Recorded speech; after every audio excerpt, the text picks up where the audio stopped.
record to cloud. Oh yeah, and so we're record, well, yeah, it is recording. Yeah. So record to cloud is enabled, and now I just have to press go live on Facebook. We are side by side. Unable. Nope. Hold on 1 second. 1 second. Let me try this again. Okay, I've never done this before. Just getting the gist of it. Okay, so live on Facebook. Share on my timeline. If I can like.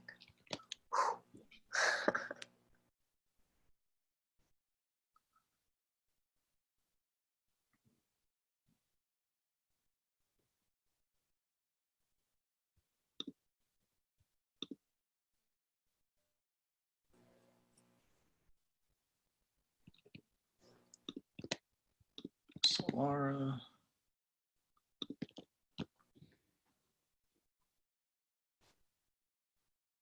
Okay. So are we live? Not yet. Okay. Let's see. Are you tagging me now, or do you want me to just wait? I am tagging you now, and I just want to make sure.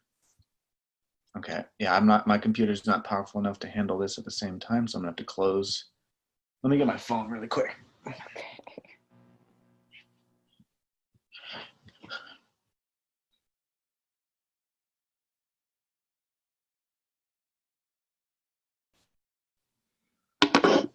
All right, are you ready to go? Yes. Okay.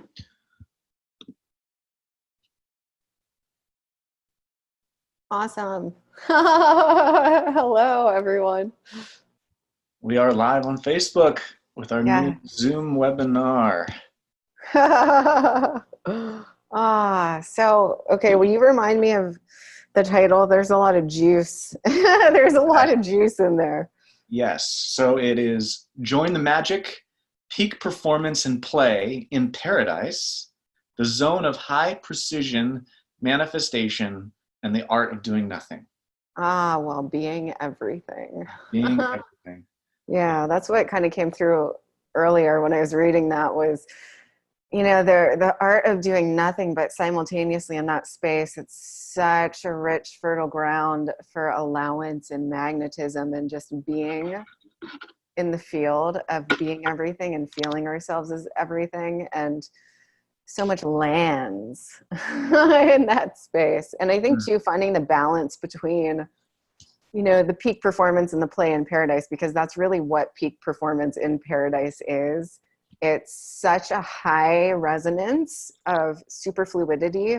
And it's just pure joy. It's pure leverage. We're leveraging the energy. So it really is like we're soaring. And yeah, it's all fun. It's all play. It's how can I be of service in this moment? How can, you know, and allowing our high intuition to guide and move and compel us, our vision and all of this. Yes. So first of all, I love the shirt and the colors, your whole frame is beautiful. Thank you.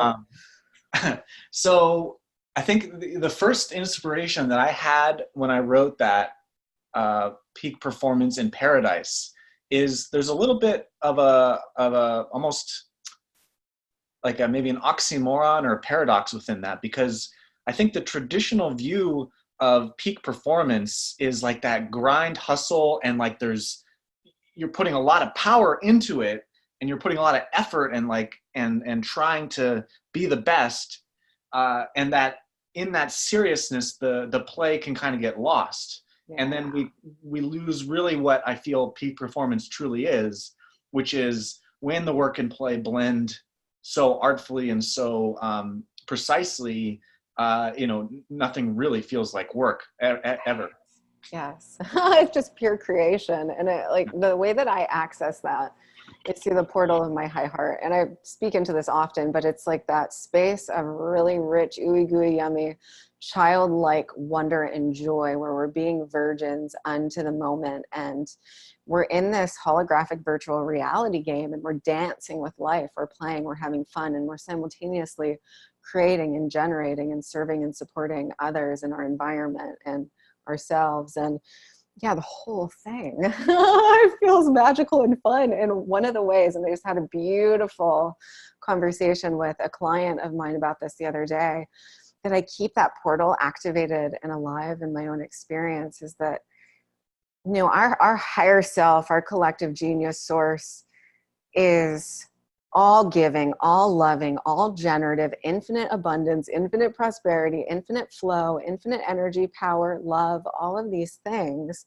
And it's unconditional. And so that dimension of us will gift us what it is that we desire to experience. So it's like accessing this magical treasure chest of wonders. And all we really have to do is super consciously focus our energy, our attention, and our will to request. So I call it prayer formance sometimes too, because it's actually being in the flow of super conscious self-authorship, where we're stating what we desire, we're intentionally molding and sculpting what we desire, and that energy is immediately responsive, particularly when we don't have any resistance or barriers to that part of ourselves, and we allow ourselves to have what we're calling in.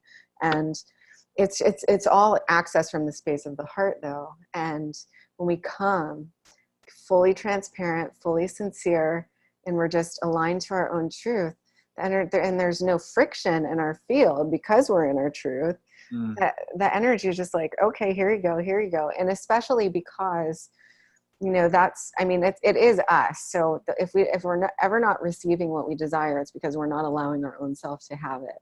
And whatever we do have, so I can't immediately recall who this quote is by, but it is evident, or having is evidence of wanting. So in looking at what we actually are wanting or asking for on a soul level, and shifting those beliefs and those paradigms within ourselves so we can align with what we truly desire. But for me, it's a game of infinite creation and infinite possibility, and helping as many people realize their dreams as possible. And through that, more life, more creativity, more expression, more universal intelligence and power emerges, and just energizes and fuels the whole organism. Yeah. Yes. Yes. I like the synchronicity, the synchronizing of the service of other and the service to self really jams and explodes, because what comes up for me in terms of the journey of realizing this stuff and the mastery of this is, you know, growing up being a people pleaser, you know, that is an element of service, right? That could be perceived as service to others, is to please people and to be a people pleaser. But then through that over neurotic empathy, you realize, okay, no, this is not actually filling me. It's just filling the other at the expense of myself. Or, you know, people could have a different view on what a people pleaser, the weakness of being a people pleaser is. And then that kind of reorients to, okay, so what does it mean to do self-care? What does it mean to focus on myself and like treat myself and give and receive to me after leaving myself out of the equation. And then that goes down into almost the narcissism of like, it's just about me, and like I'm only focused on me, and I have high standards, and no one else can really come into that unless they're deserving of it. And you kind of, you know, be the king or queen that's in their castle, and there's that focus on the self. And so there's that reacclimation to, okay, so yes, the service to others is what it's really about, but not at the expense of my own passion, my own flow, my own full 100% battery life, of feeling satisfied and flourished myself, if it comes at the expense of being of service. Yeah. Oh, that's stunning. So many jewels just laced throughout that whole transmission. Yeah, this is fundamental. I mean, we've got to become masters at self-leadership and taking care of ourselves first before we can be truly motivated from a space of pure servant leadership towards others. And still, even still, at that point, when we are in service to others, there's also a holding ourselves in high value, our services, all the ways that we express and create and provide for others, and selecting those who are truly resonant with what it is that we have to offer. So not as a source of enabling or allowing people to drain from our well because they haven't figured how to access their own pure connection to source yet, or to stay anchored in that autonomous connection. And so there's a fine, nuanced capacity to discern those energetics, to see, is a being coming to me from a pure heart? And are they ready, willing, and able to do this work for themselves so that they can be fully connected to their own power, meaning that they don't in any way need me? And so doing that dance, and that's so individual and unique to each of us, but it's a synthesis of the self with the all. And so it's both. We can't leave ourselves out of the equation, which would be the over empathetic, and we can't leave others out of the equation because that would be completely narcissistic. And it's powerful to become super attuned to and aware of our own motivations and where are we actually coming from in our journey and our experience, whether it's the service to ourselves or the service to others. I think understanding our core motivators are really palpable. And one of the things that I tune into with myself is, well, one, so peak performance wise, having all the dimensions of my own life laser dialed in so that I'm available to be of service. And my declaration is, I'm waking up today to be in service to the I am will. And so I do whatever I need to do to keep myself in a space where I'm available for that. And then I trust who the universe sends me. And I'm also aware of, there's moments when certain energies kind of slip in and it might not be totally resonant and aligned. I'm okay with saying no when that happens. Yeah. Oh, there's so much that's coming up just in terms of the subjectivity of like what peak performance even is, that I want to dive into. Like, I was, I think, introduced into peak performance. I mean, I read that book by that guy with a long last name that starts with a C. It's a very long last name. Please don't do a spit take. Don't do a spit take.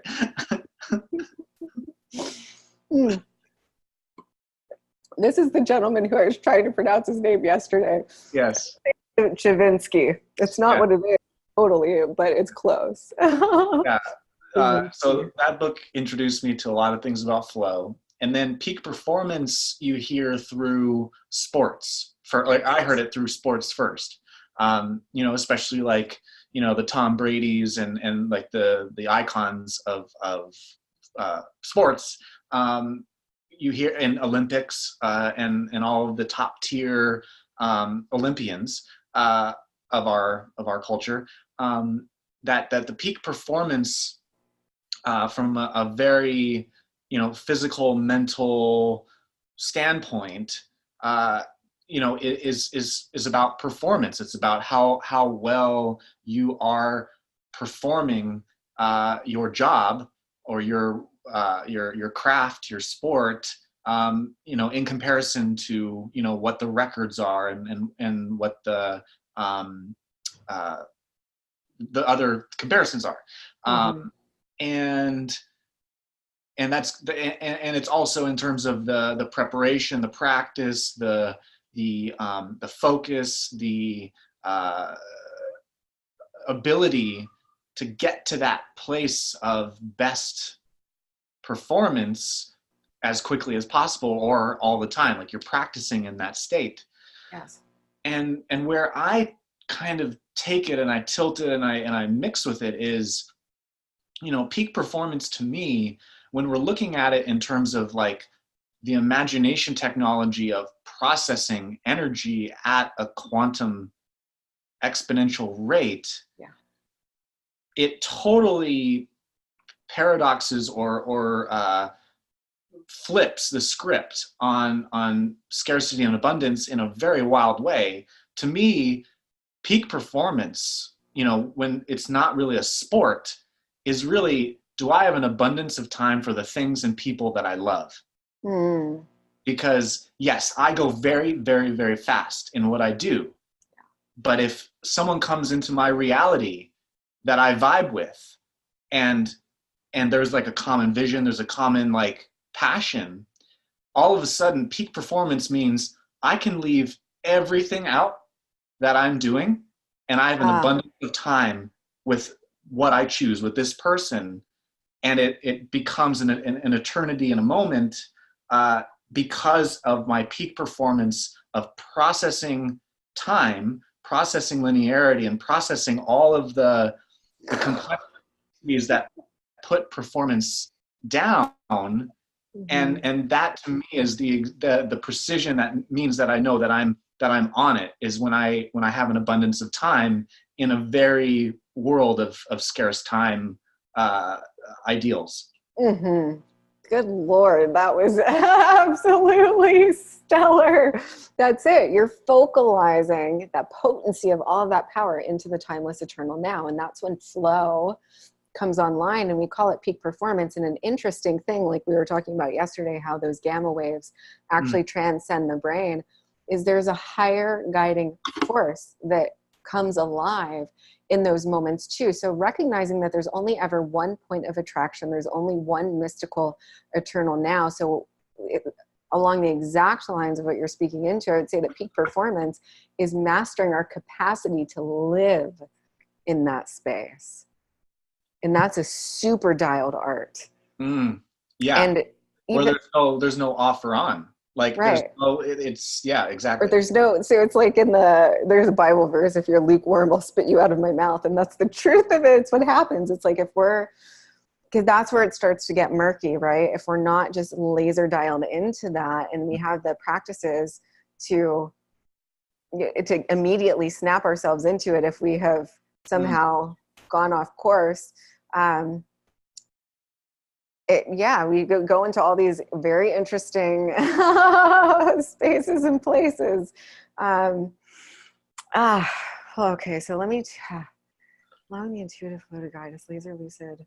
And this is why it's diamond flow. It's precision energetics. It's being able to see all vantage points, hold all vantage points in the timeless eternal now, and being able to transmit, access, and adapt to them in the moment as well. So having all of that information and eternal data online with us, and being able to adapt with it and in the flow of it, and being highly responsive to life. So it's an all-win reality. So we're literally living from the supermind in those moments. And because our consciousness is so masterful, we can adapt and respond to life in that way. So, okay, this is the thing that was wanting to come online. Performance as, yes, sports, yes, physical, just like getting into the grit of things from a space of like pure performance, pure joy, like the desire and the joy to do the thing that we're doing, the exhilaration of the thing that we're doing. And there's also the performance artistry aspect of it. So I look at, and it's whatever resonates with us, like whatever our unique version of performance is, but where do you perform at your best? And so growing up, I took all forms of dance, tap, jazz, ballet, gymnastics. And so for me, it was being on the stage and dancing and like being so immersed in the moment. And I also played sports and was a fitness trainer, so I can adapt it to that setting too. But what I have found is that in the larger dance with life, it's how am I adapting to my relationship with life from moment to moment? So I'm in relationship with myself. I'm in relationship with my environment, with my food, with the inanimate, conscious living, activated, alive, physical objects in my environment, with the people that come into my world. And how well can I adapt to all of those things as source and be in that laser lucid, precise moment with them with all of my faculties and my supermind on board and engaging from that space. Yes. And because everything's so transient and malleable, I'm always shifting, and I'm always, you know, now Yes. I'm engaging with this thing, now I'm engaging with this thing. But the question is, am I actually engaging with it, or am I completely in another dimension or a realm or somewhere else and missing the moment entirely? Yes. Yes.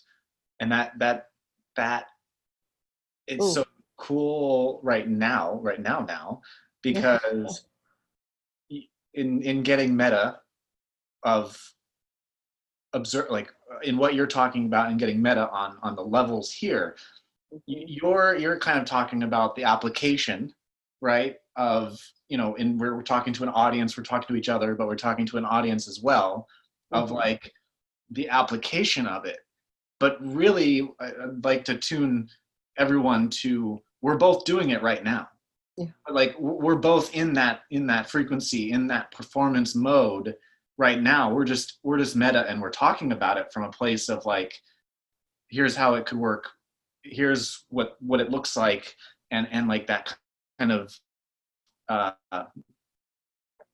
over soul view, I guess it might be the word, but to see and feel that even as we're meta and we're talking about the flow state and the peak performance from a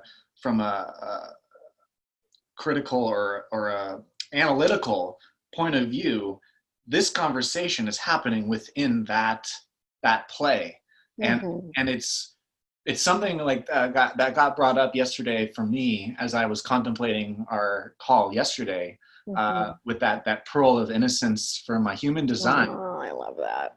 And it's so interesting because to have the self-awareness to understand that is my theme, but also innocence is to not know anything, like the innocence to not know that I'm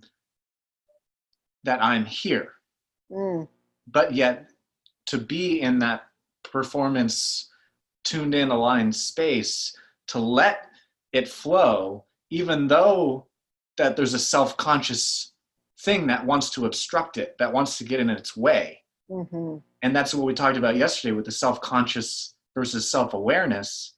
That is the art form, is that and the craft is that that passion will ride in between those two things. It'll ride between reality and make believe.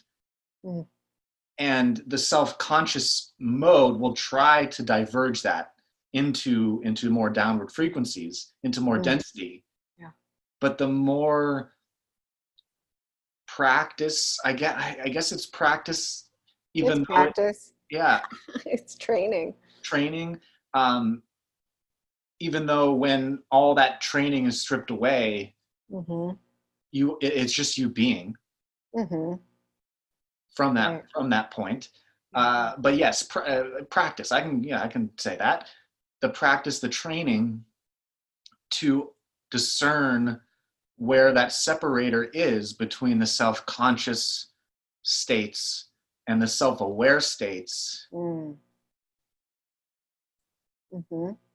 to ride that razor's edge of passion.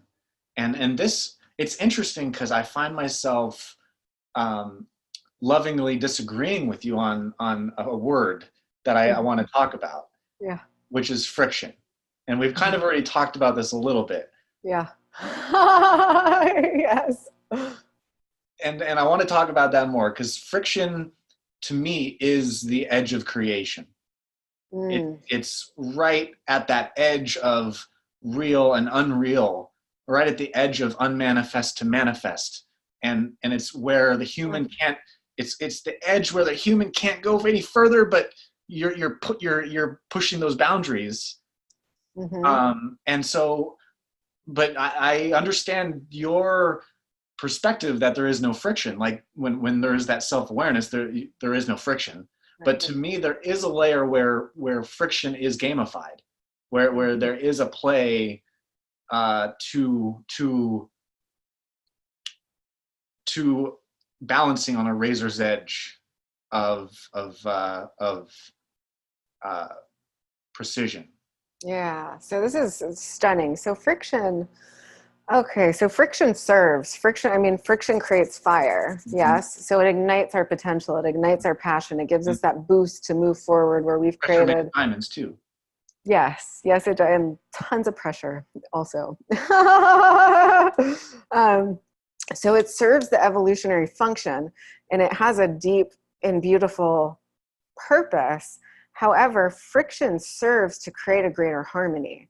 And so if we're to look at it as like a, we're orbiting is an orbital field, and we're orbiting through these spirals and dimensions of our own evolution.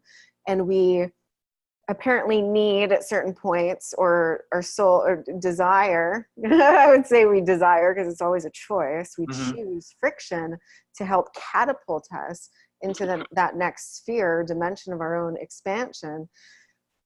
But a miraculous thing happens as we get into heightened and more heightened and expanded states of mastery where we don't need the friction to serve our evolution anymore, and we get into superfluidity.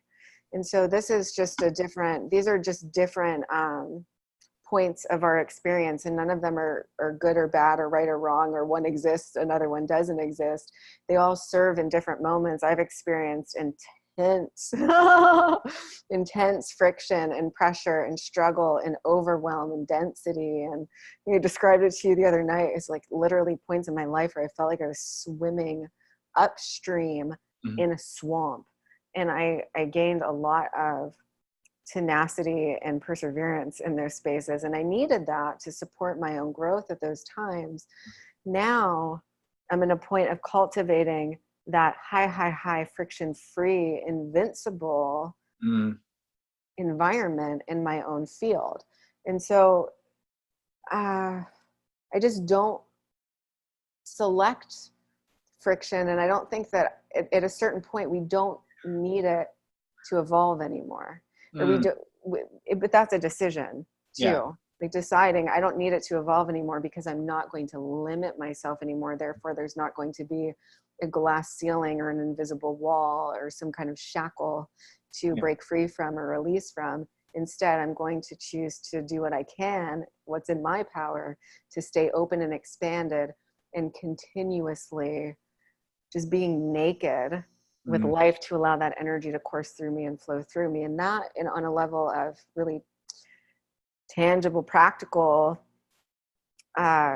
support or guidance, and what that looks like in my life is I have to cultivate that in all dimensions of my own embodiment and in my environment for that to actually be so and to flourish. And I'm really devoted and dedicated to having all of that dialed.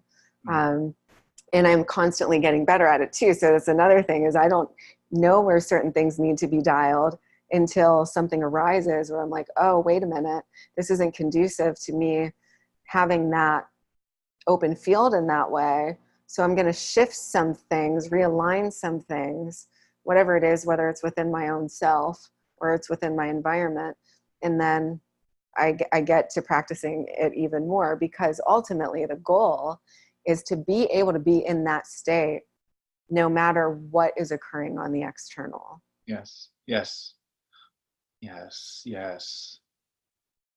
What is challenge in Heaven on Earth Paradise? What is challenge? Opportunity, possibility. Or does it exist? Well, right. That's why I don't think so. It doesn't. It might, because it's just, okay, this thing arose, and so now there's an opportunity to innovate. Okay, a challenge from a different angle. Hold on. Okay. Challenge on a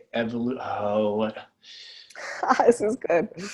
Not challenge problem. I mean, okay. Challenge of creation. Like a challenge to create what you want? Yeah.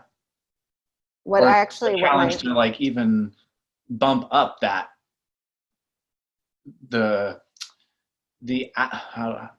what I mean by challenge is resistance. How does one feel challenged or challenge themselves Oh, I see. So how do you actually, what is the impetus for growth? Yes. Passion. Mm. How can I cultivate more passion and aliveness and connection to my why and what I'm here for and how I serve and all of this and in my creations? So it's just a continuous generation of passion in the directions that we feel compelled by. So our creativity, and also the way that I like to zoom that out is on a global scale. What do I want to make of my life? What do I want to accomplish and do and be while I'm here? What do I want to support this planet with? You know, we've got our whole structural organizational systems on the planet. All of it has to be transitioned and rebuilt. Mm. So there's a lot of juice just accessible in that right there. That's why you see all the things that I'm involved in. And I had to keep myself primed in order to balance all of that. So I like to even use the example of, you know, flow being, if you can imagine, you know, the exercise balls that you can do yoga with. Mm-hmm. It's like standing on top of one of those and dancing on it while it's moving. Mm.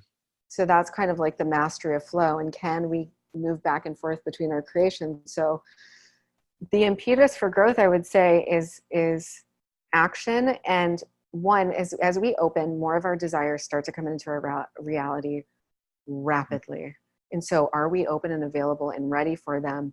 And if the answer is yes, then we're selecting that which is in harmony and accord with what our creative passion is and what we're here to do, then we'll just be growing into our service. Mm-hmm.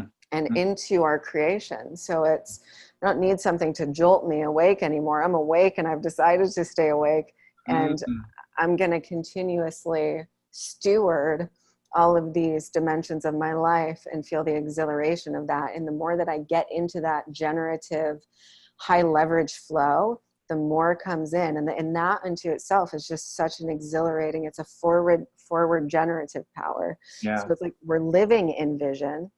We're living in the vision, no matter what the reality looks like.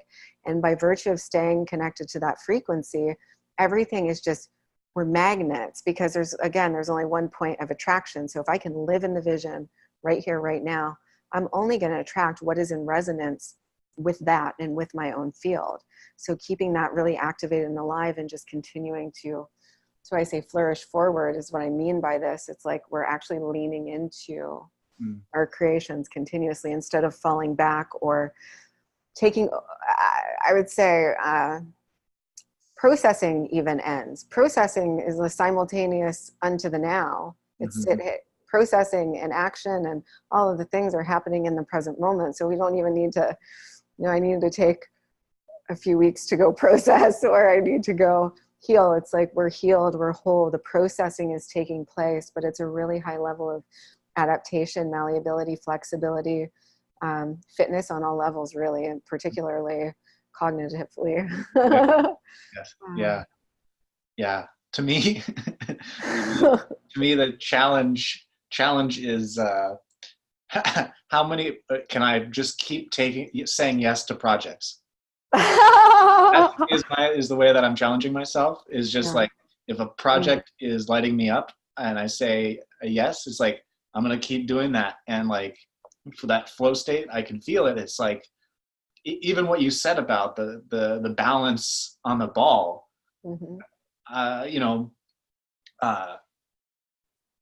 the theories, the quantum theory here, you know, is that you really don't have to maintain anything. Like if you're in that flow, there's really nothing to balance anymore. You know, when you're out of your own way, when you have no hands in it, you know. And so I'm going to test that theory. Like that's the way I'm challenging myself, is like I want a bunch of projects, like like careful what you wish for. right. And it's really like, how busy do I want to be? But and this is, you know, kind of the expression of the Universal Imagination Alliance, is that vision of a really widespread, big, global, universal organization, movement, that is really helping the planet reinvent and upgrade and get clear on what passion really is. Mm.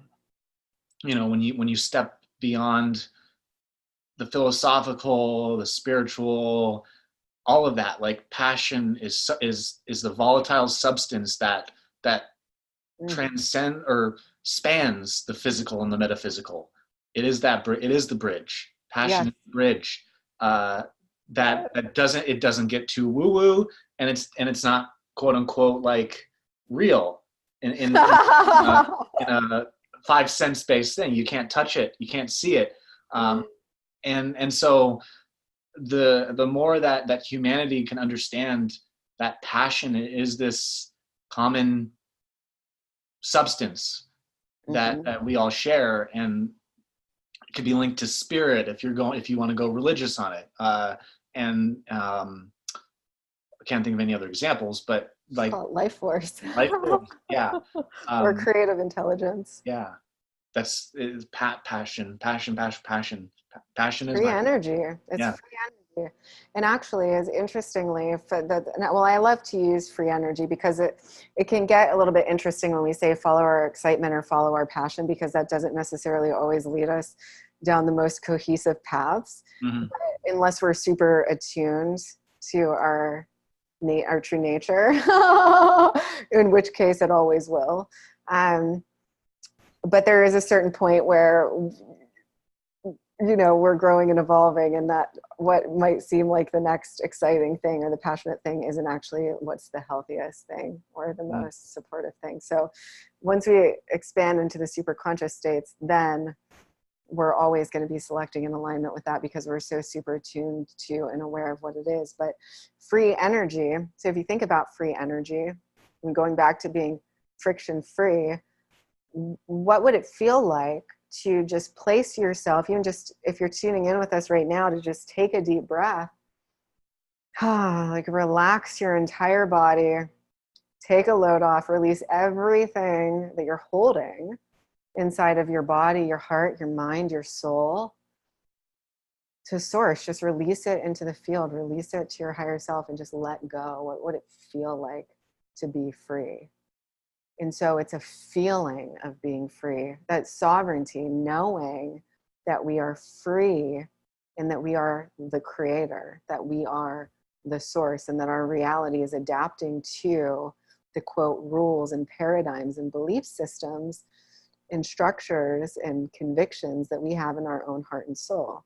So it's not adapting to anything else, or it's not responding to anything else. So actually liberating ourselves into free energy flow, like, wow, I don't have to quote do all of these things that I think that I have to do, or that I feel obliged to do, and, you know, however that shows up for us, unless it's, you know, something that we are fiercely committed to and it impacts the lives of many other people, and then yes. But I would say that anything we're a pure yes to like that should bring us a sense of joy and fulfillment in the stewarding of it, and so it would never actually feel like an obligation or a chore, but it's accessing our flow of free energy, and feeling free within our own body. I think that's the first step, and this is where the health elements come in. Like, do I feel free and activated and lit up in my own system, and can my particles actually course and run free energy at an accelerated rate? And am I giving my cells the nourishment and the nutrients that they need to stay hydrated and activated so that that can occur?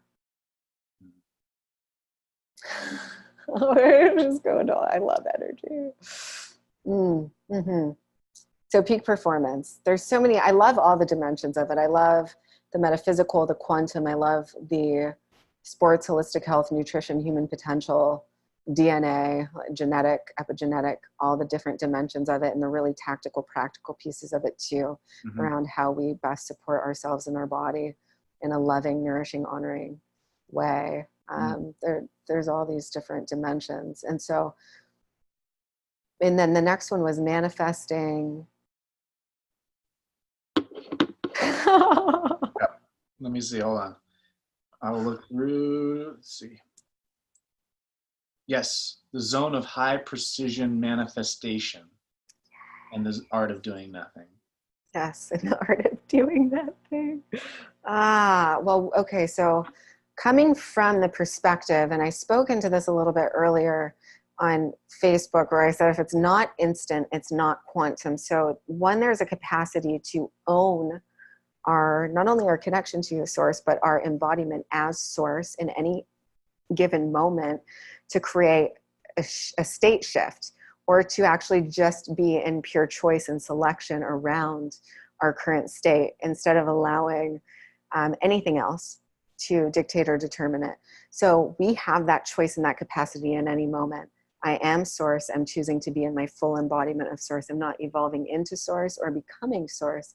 I am that now. And from that point, we can start to palpably create and direct energy, because having flow online is one thing. The next part of precision creation is powerfully, potently, intentionally, and deliberately directing that flow of energy with our consciousness, with our languaging, with our words, with our thoughts, with our vision, and through our actions.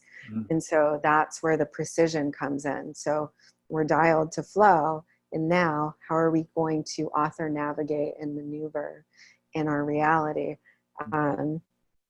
Yeah. And How, okay, I was going to say, how do you quantify growth and betterment of performance? can you clarify? So what I'm trying to understand and like express here is the image of peak performance, the graph, almost the mathematical graph of it. Like, is peak performance a parabola where you're kind of going up, and like the peak performance is like there, but then it could like fall? I think that is a very fairly common occurrence, and I have experienced that in my own life, and I didn't want to do that anymore. And so then I started to do this, and then it's here, and then it's actually just an expansion. And that's the sustainability. So growth was shown to me, and I have this documented, the different stages of growth and what we actually go through. So there's being in the rich, dark, fertile soil of beingness, where we're actually starting to, rewire our neural pathways and calibrate our mind to superconscious intelligence, and to bring that all the way through our body, giving ourselves nourishment, giving ourselves spaciousness to allow the body to regenerate itself at the molecular level. So we're in a building phase, and then we have rituals to accompany that in our physical day-to-day lives. So especially if we're coming out of any place in space where we've had habits that didn't serve us in any way on any level. So we have to create new habits, and that comes through lifestyle shifts and changes and practical actions and practices and habits. And for a while, those things may need to be, I'm going to do this thing at this specific time every single day to create that level of discipline within ourselves. So there's a building phase that happens. And then once we go through that cycle of really deep building, where we've shifted our habits to a place of permanency, and we're not in any way compelled or tempted back into old ways at all, because we're more on board with our health and our growth and our evolution, then something happens where the evolutionary impulse comes in and goes, okay, now you've got this master and you've got the habits, but what happens if we shake that up a little bit? How well are you if all of these habits and all of these things that you have in place are shifted around a bit? Or, so then we start to learn how to come into, so I would say that that's going from unconscious patterns and habits to conscious, where we're consciously building into the next level, which is optimization. Then we're put on the training field. Can you maintain all of those things, but in potentially an intuitive way, a super intuitive way, versus a linear, logical, planned out, mapped out, scheduled out way, where you're able to wake up every single day and all of those things happen and unfold, but more so according to your intuition. So we get in the playing field and we get to practice the integration of all of those things by following our intuition and doing what we're guided to do as we're guided to do it, and being really adaptive and responsive to our own intuitive flow, and listening to it and enacting it. And then I would say that beyond the optimization phase is the maximization phase. So once we're optimized and we're calibrated and we're living in that intuitive flow, how can we maximize and leverage that energy for the betterment of the whole? So these are just growth phases that I've experienced, and that has to be sustainable. So in order to not do this anymore, we actually have to cultivate at each of those different levels of growth until we are sufficiently mastered in it. And we'll know when that is. It's so unique to all of us. And I'm not saying that that's the way that it works for everyone. Those are just distinct stages that I've experienced and that were transmitted through me as growth stages, to make peak flow and peak performance something that's actually stable and ongoing, instead of a pinnacle that hits a low. Mm-hmm. Mm-hmm. Yeah. The two-dimensional wave Mm-hmm. becomes a three-dimensional spiral. Ah, yes. Yes. I love it. You just come in with such like eloquent simplicity. Yeah. And you're and at the cutting edge, you are at the head of the spiral, creating the movement. Mm-hmm. Yep, always. We're all spearheads in our own dance. Mm-hmm. Yeah, literal spearheads. Yeah. Right on the point, right on infinity's edge, dancing and moving forward and piercing into the next. Piercing into the next moment. And can we stay timeless? That's the thing. So the density, the power drain, all of that has nothing to do with anything outside of us. It all has to do with whether or not we're carrying time. Exactly. Oh, exactly. Exactly. Mm. And so like giving our power away is just, I'm giving my thoughts, my focus, and my attention to something over here. It's not that thing over there. It's a conscious or unconscious choice that we're doing that. But the mastery and actually the gift of that thing showing up is that we get to learn how to become more timeless and connected to our power. Like, where are we at in? Let me check. My curiosity keeps being so fast. I keep meaning to give space for you to ask me questions, but I keep being so excited. We're at 36 minutes. Oh, okay. We're so great. Let's keep going. Let's keep going. Yeah, let's. Everyone enjoying this? Let's do that. Thanks for the comments, guys. We will be looking at them later. Hi, Saria, Tanya, Julie. So what do you got for me? What do you got for me? So how does it being, okay, so to make this exponential, yes. How does one merge the space and place of evolution and the space and place of beingness? And this really is that the tail end of our description of the art of doing nothing. So I love it. It totally ties with that to me. And it actually connects with what I was saying about going from two-dimensional to three-dimensional in our imagination. Evolution in its past states has been very linear, and the time between paradigm shifts and leaps was millions of years to like hundreds of thousands of years to thousands of years to hundreds of years to where we're at now. So we're shifting from this time-based evolutionary, also driven by scarcity and survival of the fittest, to quantum evolution, which is light-based evolution to me, from the way I explain it. So time-based to light-based evolution is that shift from two-dimensional thinking to three-dimensional imagination. And evolution from a quantum way is no, the evolution is now on a different axis of our consciousness, Mm-hmm. because from a timeless perspective and from a calendar of sun and moon, light and dark, we only have one day. Mm.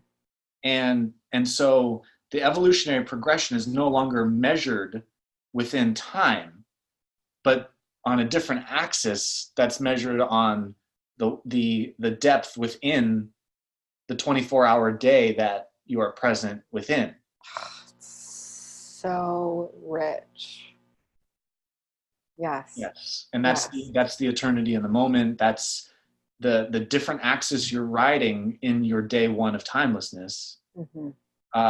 Is the quantum evolution, because now changes and shifts and frequency hops and parallel realities and all of that become instant, like you said in your post. But then you can also measure evolution in the other way, where, like, if you're in a quantum DNA precision of, like, I want to change my body, it's no longer just the linear working out. Now you can go vertical, make adjustments via your thoughts. Yes. And now you can chart in a quantified way that the body starts to shift to the new image, to the new vision that you're empowering. And so, yeah, so evolution now is in a quantum realm, where the shifts and the manifestations are there's still a delay for the bigger things, but it's happening faster and faster, closer to the instant gratification. But on a soul level, we still want a journey and a process of the more challenging things. But as everything that you were mentioning before that, the art of being is riding that beingness, and it's like you're doing nothing, but you're being everything. Mm-hmm. Yes. At once.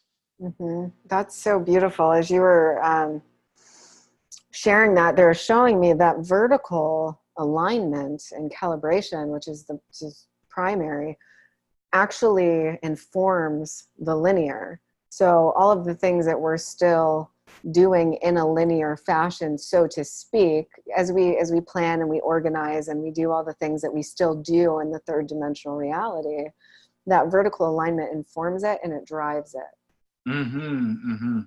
So instead of doing it the other way around, which is what can be a common theme until we connect to that vertical channel, because and that's where the efforting and the hard work and the push and the hustle and the striving and the all of that takes place, because we're doing this without connection to this.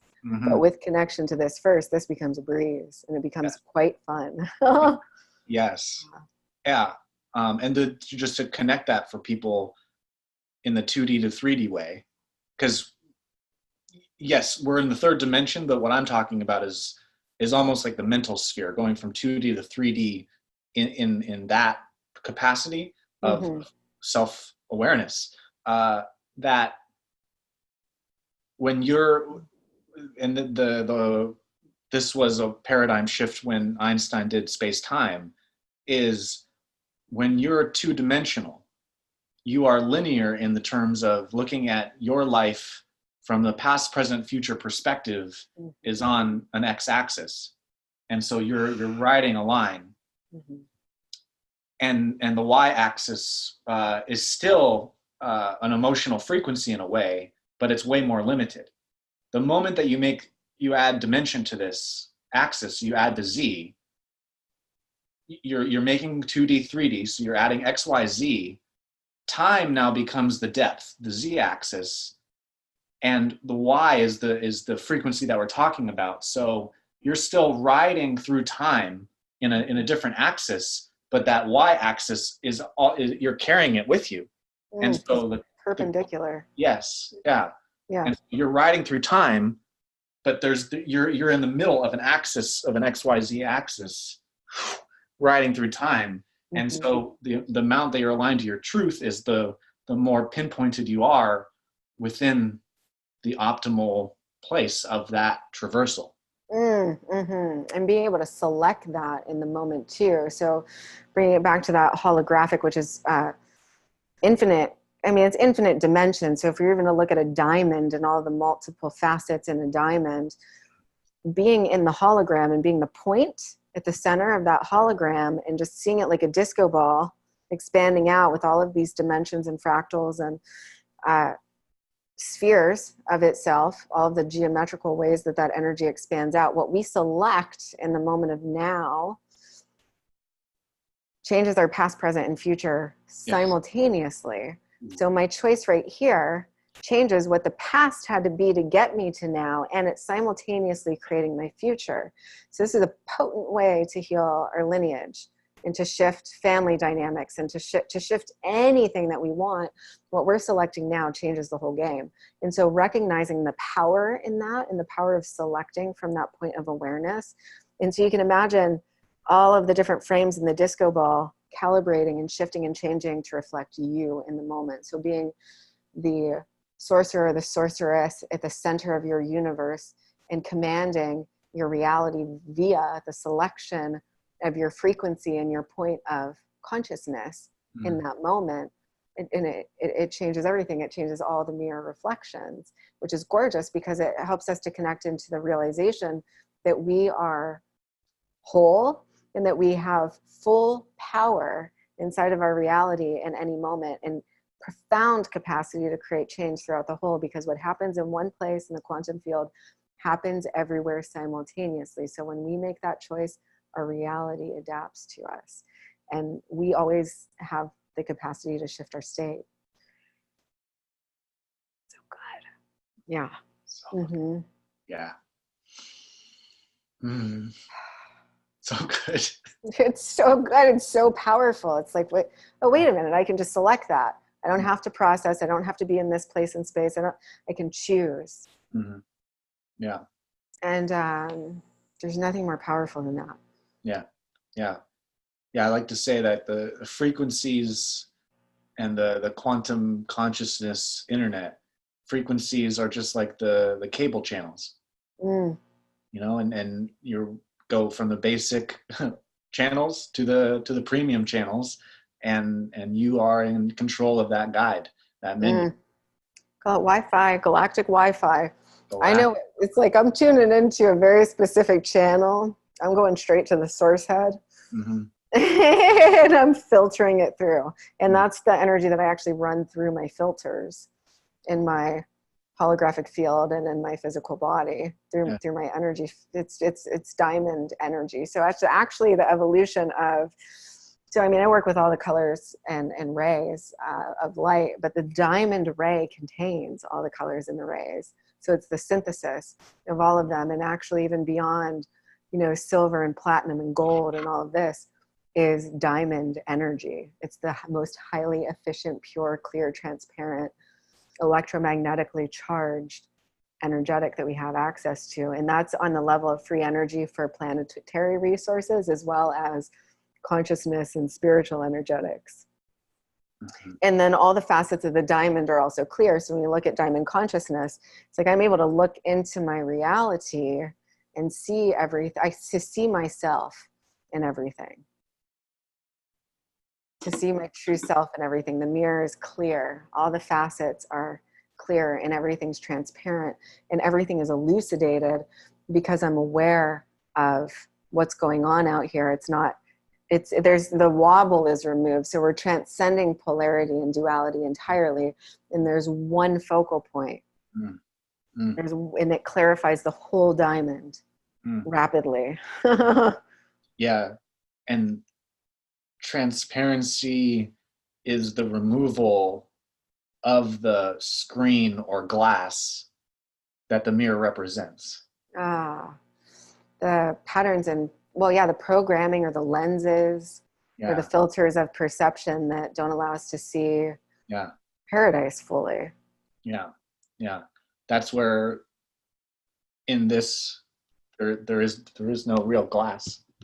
Right. We're in the same space right now. But Mhm. this is not as rigid as we think it is. Right. It's so, so, so malleable. It's a fun, like when I practice deep listening, one of my favorite things to do is to tune into certain broadcasts that I love to listen to, or I'll play with my oracle cards and I'll just get into a really mystical ceremonial zone, Mm-hmm. and I'll ask for very specific transmissions to come through, whoever the channeler is or whatever the deck is. And I play with the malleability of that. And when I'm listening really deeply, I can hear it reflecting me back to me precisely. And so then I ask the question, I'm like, is somebody across the country who's listening to the same broadcast even hearing this? Like, obviously they're interpreting and hearing differently on one level, but is it even the same broadcast? Even though it seems to be a universal transmission. Mm-hmm. So the malleability from that perspective, yeah, sure, I'm having this experience right here, but it's actually just reflecting me back to me. Mm-hmm. So if somebody else is plugging into the same data across the country, are they getting the same transmission? Mm-hmm. Is the transmission even the same for them? Because they're on a completely different earth, in a completely different time space continuum. So that's the infinite universe getting Is into that it. until we are in the same frequency? Because, like, let's say, at the moment, I would say yes. But if I was closer to Austin, Texas, and I was to drive to your place while we had our virtual live, and then I appeared in your space while I was doing this, it becomes the same transmission, or we then share the transmission. Right. So and that's how different earths, and this is, taking it to a really malleable perspective. And these are the places that I like to play with that vertical alignment, quantum attunement is so going into, is there a world that needs to be saved? Which earth are we actually living on? And what are we aligned to? Are we aligning to people, places, things that need to be saved? Or are we aligning to, we've got New Earth Nation and all these free energy technologists and all these things that are happening on the planet who are very much living the quote solution to the world that needs to be saved. And all of those things are being generated and built. So then the question is, what earth are we aligning to? Where is our frequency? What are we plugged into? And so where do we land? What earth are we actually even experiencing and living on? Because once we elevate or open and expand our frequency to such a degree, well, one, anything that comes into our field will instantly be transmuted and harmonized into the light of the one. And then two, things that aren't resonant with it just actually can't come in anymore. Yeah. We're on the flat earth. We're on the flat earth. Oh man, that's funny. Yeah. I would imagine that if enough people concentrated there, observe that earth, and that would very much become the earth that you're living on. Yeah. And then you could go towards the Course in Miracles, where the world doesn't actually exist. Right. So this is another fun thing and this is what helps me enter into timelessness sometimes, from a space of fascination, intrigue, curiosity, playfulness, is I'm like, nothing actually outside of what I'm experiencing right now even exists. So the observer creates the reality. So on one dimensional level, it does exist because somebody else is observing the reality outside of me, and that's what keeps it alive. Yes. Or consciousness is observing itself, via the tree, observing the grass, and vice versa, and all of that. So it's all keeping itself alive. But in another dimensional reality, none of it exists because I'm not observing it. Yes. Yeah. And then even the, playing with the distance of perception, yes, the like all that exists is in the radius of my five senses until I perceive it, then it becomes real. But then even going up into space and observing the earth from that level to try to get like the whole of the earth, then you're not seeing details. You're literally in the big picture, and then again the details don't exist because you can't see them. And so like that, it's such a mind-blowing thought experiment to see that the edge of your reality is actually not what you can perceive in a virtual reality, but what is within the radius sphere of your five senses. It's profound. And actually, and so this is another fun thing too, because in the dimension of being in the five senses, so this is the way that, this is where my normal perception goes. So I'm here and I'm in my sovereign vortex and matrix of creation, and I'm way out here into the quantum field. And so the way that I'm able to stay in that timeless flow is by keeping I'm here, but my attention and my awareness is out here. So I'm self-aware, not self-aware, I'm self-aware. And then through that, I filter and siphon my full power and energy. And that allows me to become aware of all the mechanics that occur from that space into this space. And I can synthesize that energy and intelligence into the micro details of my own life experience. And so all of it is on board at the same time. And it's just yeah, I mean, it's just a synthesis. It's the simultaneity again. It was revealed to me as synchronic creation is how it came through, the word that was channeled. Synchronic. Yeah, it was the word that it came through to me a couple of years ago, and I haven't used it, but so sin, I believe, is, what is sin? S-Y-N prefix? Sin, synchronous, and that's a good question. You want me to look it up? Yes, please. And then chronic is to be perpetual, everlasting, ongoing. So it's like a simultaneous. So it's to be in the field of, what is it? Together. Yes. So to be unified eternally. And so the energy, so what came through was synchronic creation was the actual accurate name of reality creation, precision creation, high performance flow. All of that was to be in simultaneity all the time, to be unified in all moments, unification with the self and with the all, and to create from that embodiment. And so synchronic creation is actually what it is when we're creating at our finest. Finest. At our Only finest. the finest. At our optimal capacity. Only the finest. All right. we have hit our hour a little bit over. Okay. So I think that is a good place to put a quantum bookmark in. And we'll be back soon.